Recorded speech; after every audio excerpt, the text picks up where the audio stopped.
Hi, I'm John from C4F News, and I'm here with Dennis Maloney and Carl O'Flanagan with a Gathering of Eagles. And could you tell us about the how this started and about the Gathering of Eagles?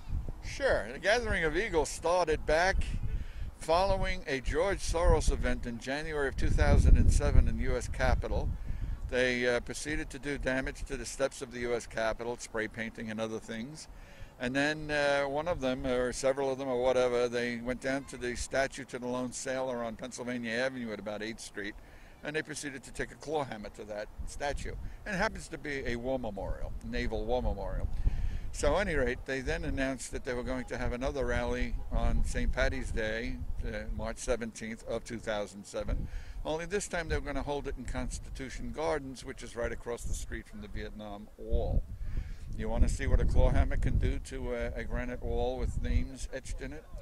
So a few veterans saw this and got very concerned, and they put it out over the blogosphere that if any vets should happen to be in the D.C. area on that day, would they mind coming to the wall and provide a circle around the wall so that we could keep an eye on the wall and give some assistance to the police and make sure that no damage was done to the wall. So that's the way it was. Now, Michelle Malkin picked up on that and wrote several editorials about it, and that's where I found out about it, and I shot an email to a couple of my brothers and my daughter's fathers-in-law, and the next thing I know, everybody said, "What time do you want to meet?" So we went down, and that night there was a blizzard. I left Dutchess County 12 noon on a Friday, and we got to D.C. at 5:30 in the morning. The Jersey Turnpike was shut down and all the rest of that. But at any rate, we got down there, and the next morning we found ourselves by the Lincoln Memorial looking at a massive mob, and the mob were veterans. And after the fact, of course, the media, the Poughkeepsie Journal, which is I'm familiar with, had the next day how tens of thousands of anti-war protesters showed up in Washington, and there was some organized opposition. They retracted that about a week later when it was proven to them that actually there was only about 5,000 protesters and 30,000 veterans. A slight skew. Right. Slightly. Yes. And of course their photo op, if you look at the Poughkeepsie Journal, and it's an AP photo that was taken at the event, the memorial bridge that runs from the Lincoln Memorial over the Potomac toward Arlington Cemetery, which is the bridge they took to go to the Pentagon. It's an arched bridge. It's a wide bridge, but it's arched. So you can only see the side facing you, not the side on the other side, right? So all of the anti-war protesters showed up, and they took that half of the bridge, and they packed them all up, and there was nobody behind them. And that was the picture they used to talk about tens of thousands of them showing up. But in the same picture, they missed a sign that was held by the Gathering of Eagles, which was approximately 5 feet wide, high, shall we say, by 25 feet wide, and it was on poles, and you can read it backwards. And what it says is, "Go to hell, traitors. You desecrate heroes on sanctified ground." And you can read it. It wasn't meant to be there. So photographers made a mistake. But in any case, that was the beginning of it. And subsequent to that, there was no organization, there was no name, there was nothing actually. It was just a bunch of vets who showed up, and we happened to, get our names together and what have you. And then it was determined that we should maybe become some kind of an organization, and it did. It progressed into a very loose organization. And their whole concern was that whenever Cindy Sheehan and all the rest of those people were going to show up anywhere near a war memorial or anything like that, the vets were going to meet them and make sure they did no damage. And we did. Like at New London, Connecticut that year at the commencement ceremony for the Coast Guard Academy, President Bush gave the commencement speech. 500 of their people showed up, and 250 vets showed up. Guess what? You didn't hear about it in the press because the press doesn't want you to know about it. And Cindy Sheehan seemed to have taken a vacation. She didn't. It's just that every place she showed up, the vets showed up. So this loose organization then picked a name, and they picked the name of Gathering of Eagles because eagles don't flock. So when eagles get together, it's for a reason. And they come in, they're all individuals, and they show up because they come in as individuals, not because they're a member of any organization. And the organization saw that, and it determined that its main function in life was to provide information on the internet as to when these people would be showing up and desecrating. Oh, okay. And that's how it all came about. And subsequent to that, they then put together a flag, which I'm sure Carl has right there. And that was picked up, and then again, it's a very, very loose organization. It comes to, it's one of those things that melts away into the woodwork, but when you need them, they come out of the woodwork. Right. You know? And you have a stand where? Over in Dutchess County on Route 9, right by the South Hills Mall. We face directly across from Pete Seeger. Of course, they have celebrity, we don't. All right, he gets interviewed every 3 or 4 months by some. By the way. He's got European press over there. They do film on him. PBS has done film on him. They've showed him up on the corner, and they have to really go through contortions to not have us in the background. Right. All right, and occasionally you'll see a flag across the street. That's us. And if you were to stand on that corner and listen to the car horns, you'll know that people come by, give us the thumb, which morphs into another finger by the time they get to him. All right, and that's not unusual. It happens all the time. Yep, it sure does. And it's funny because I started that with a friend of mine in April of '07.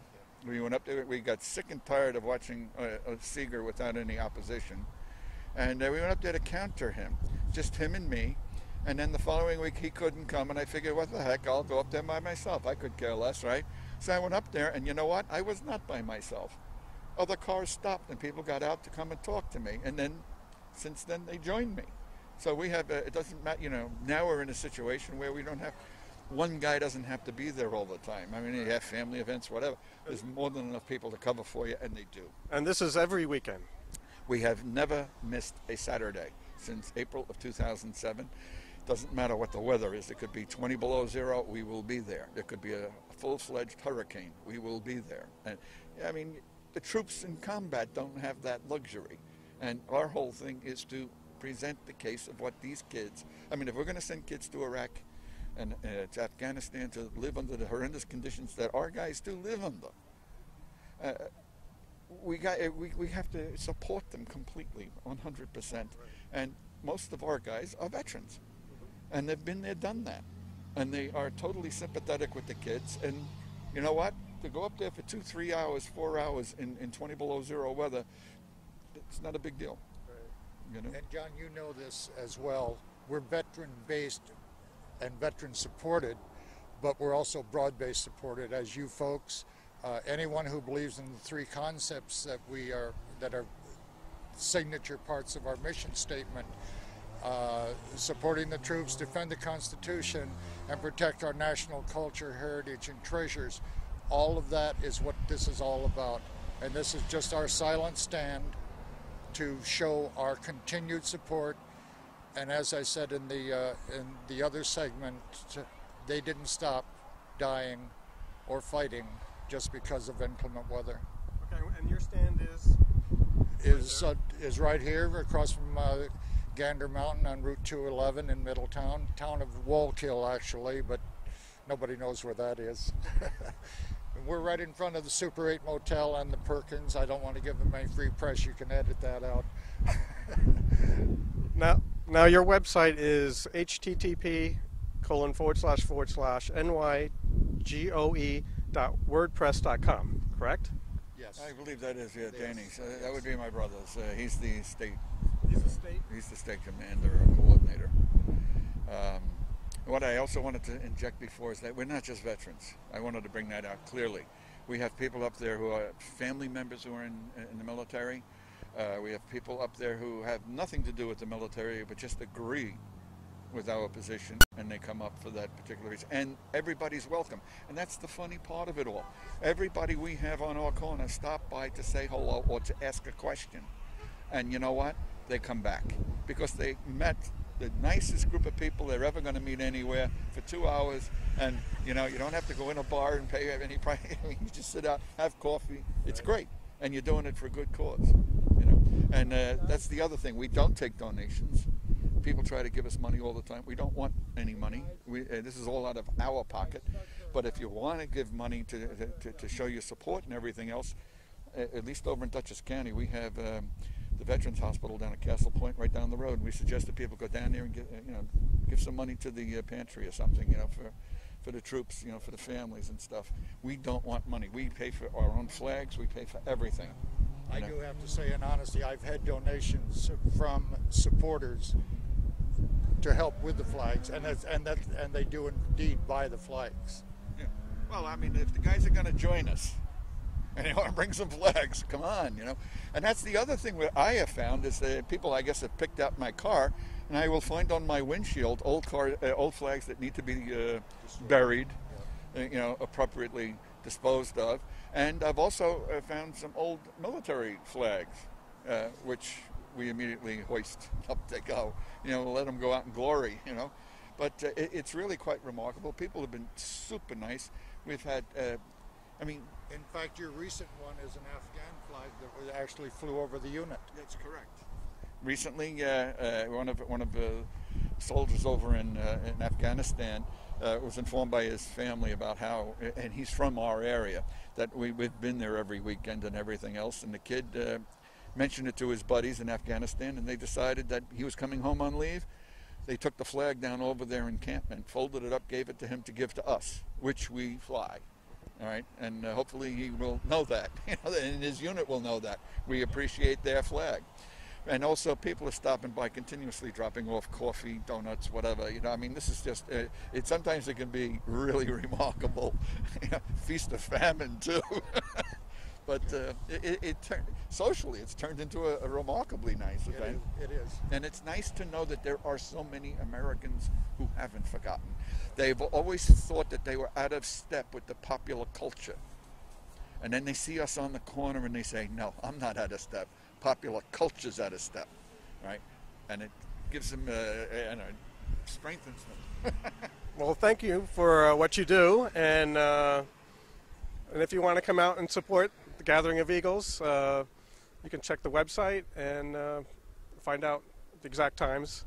And thanks. Well, the flag goes up at 12 o'clock and comes down at 2. And it's free. And it's free. And that's the same in both locations? Yes, we go up we're up before 12, and we stay as long as Pete Seeger's crowd stays. we will be there 10 minutes after he is gone. All right, thank you.